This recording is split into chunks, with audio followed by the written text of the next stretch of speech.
Hello everybody, my name is Kayz and welcome back to my YouTube channel. Today we will be discussing character design yet again, except this time my video will hopefully be better than my last character design video because as you can see, I actually brought it upon myself to write an actual script. So, in my Q&A video from a while back, which will be in the iCard if you're interested, I got a question asking me how I come up with my character ideas, and I said that would probably make for a good video of its own. This might be a better question to delve in deeper on its own video, good video of its own. And I guess you can probably guess what I'm doing now, so no need to explain anymore. Plus, you know, you probably already read the title like any sane person would before clicking to watch it.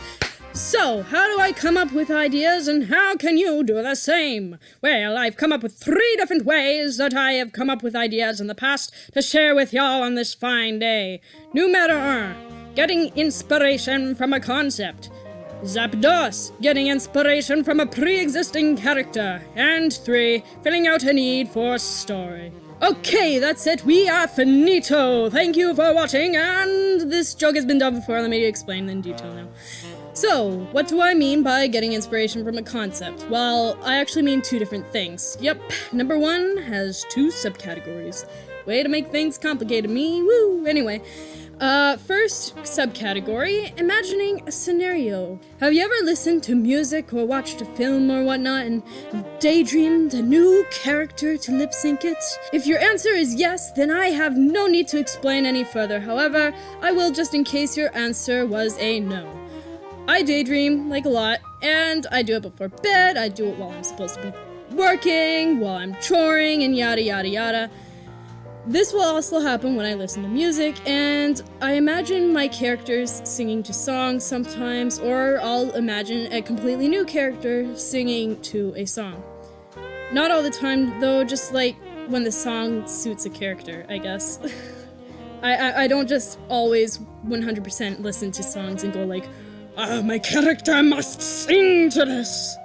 So, well, back on topic. One day I was listening to a guy do a cover of a Disney villain song, and I pictured the characters to my show being sung that by a brand new character that I materialized for that song. That character being Wados, this guy here. At least I think that's how he came about. Not too sure, but he could have been made before. It's kind of a little gray area from memory, but that's one of my first major memories of creating him. I kind of formed his personality and all that around this song, and I eventually drew him, animated him, and the rest is history. That's what I mean when I say imagining a scenario. Subcategory 2. The want to represent a concept or story idea through the character. Now, I don't really have a personal example to give you guys for this one because this is how I formulated ideas for characters I'm not ready to show you yet, but I can give you an example through Pixar. Now, don't take what I'm about to say as fact. I'm pretty much guessing about how this came about through the Pixar formula and stuff like that, plus this is just an example. I don't know for sure how they actually came up with the character, but I'm making an educated guess. So, Remy, the blue rat from Ratatouille. How do I think he came about? Well, you know how people kind of tend to freak out a bit when a rat comes into a kitchen at a restaurant? Well, my guess is that people over at Pixar thought about that one day and went, hey, I guess, what if the rat wanted to do a cooking or something, eh? Why, what if he wanted to be chef like human, and Remy was born? They basically made an oxymoron into a character, a chef rat. You wouldn't expect a rat to be a chef, so let's make that idea a character and make people think stuff. Okay, we're moving on now from number 1. Let's go on to number 2. Getting inspiration from a previous character, which is absolutely normal.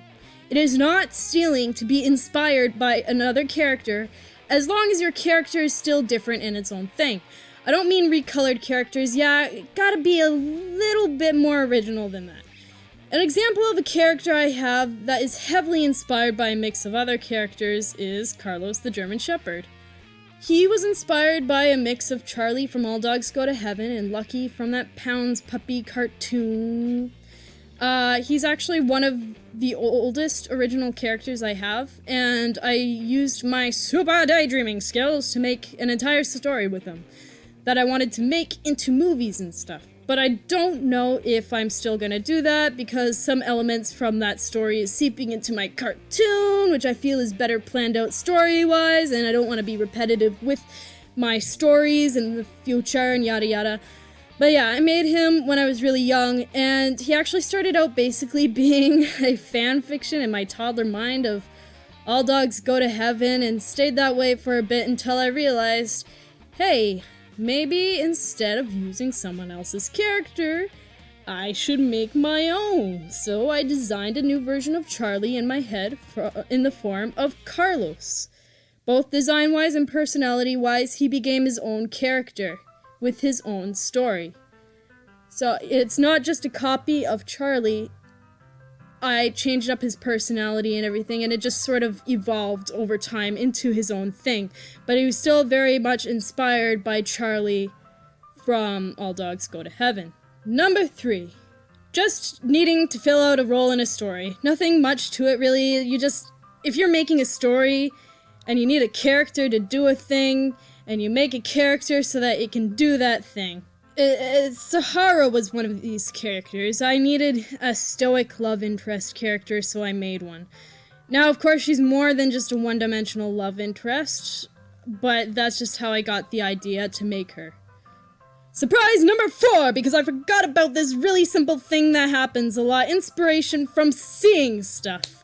For example, one day you may be wandering around the wilderness and you spot a tree and think, huh, you know what? I bet that would make an awesome character.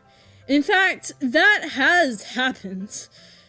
Probably more times than it should have. So yeah, that's the end of this video. Thank you all so much for watching. I hope you enjoyed and became inspirified. Let me know in the comments below what you thought of this video. This is kind of experimental as I didn't do a scripted video for this channel yet. And now that I've done it, I want to know what you guys think. And I also wanted to throw in some jokes and stuff, so let me know if that worked or if it was just cringe or if they felt flat, stuff like that.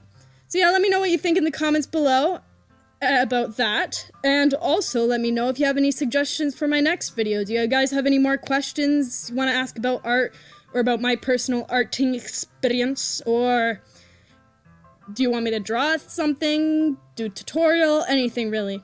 And if you guys liked what you done saw here, please also feel free to leave a like while you're at it, since the button is right beside that thumbs up anyway. Hit the subscribe button and a ring-a-ding-ding that bell to get notifications for when I upload a new video. That is if you want more of me, of course. Thanks again so much for watching, and I hope you all have a great day. God bless, and I will see you all next time.